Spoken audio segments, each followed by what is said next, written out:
In this video, I'm going to tell you about making things official with the clients. So in a way, you're asking them out.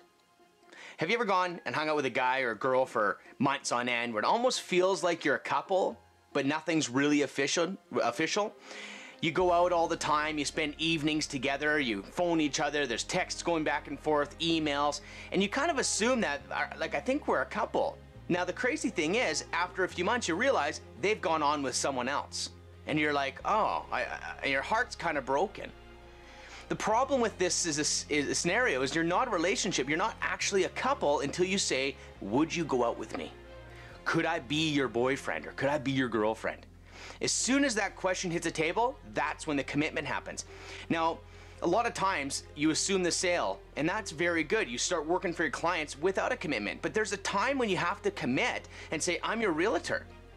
Or else you're gonna see another realtor take your client on a date and go show them properties. Now, the thing is, there's 3 ways that you can make things official. Very simple.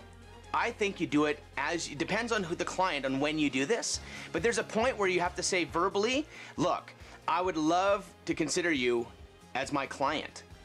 Can I do that? That means that I'm your realtor. Is that cool? It's a simple question to put a little bit extra commitment.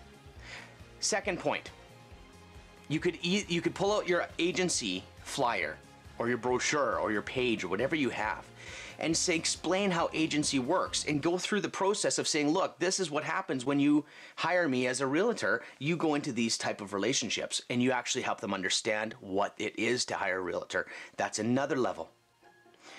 Now, the third level is to get into a service agreement or a buyer's brokerage agreement. Now, this is the one where you can lock them into a term with you and you literally will get paid no matter, even if they leave you, you find out they bought a house, you say, look, that was my client, I've showed the house, and you actually have some kind of actual commitment.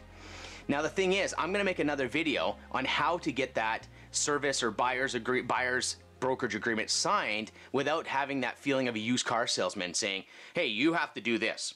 I know it's in our area, it's going to become mandatory in the fall, so I think this is something we really need to get to know.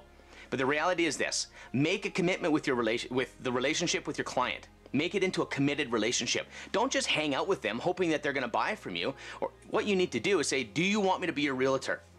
And there's different ways you can do that. Obviously, the service agreement, buyer's brokerage works the best. But if you can't do that, get a verbal commitment at least. Anyways, that's a video. You got to think about making things official. Go ask your client out. Not on a date, but on a showing. Anyways, cheers. Thanks so much. If you want, go to Facebook, go like 20 new clients, and I'm going to be putting a lot of free videos up, and also subscribe to the YouTube. Cheers. So, James, is it normal that my face is burning from this light? I think my face is burning. Doing like that open house thing while I'm talking, that kind of... Yeah, just try. If we don't get it in a few seconds, we'll leave it. Yeah. You know what I mean? That sounds good. If we don't find that magic right away. Okay.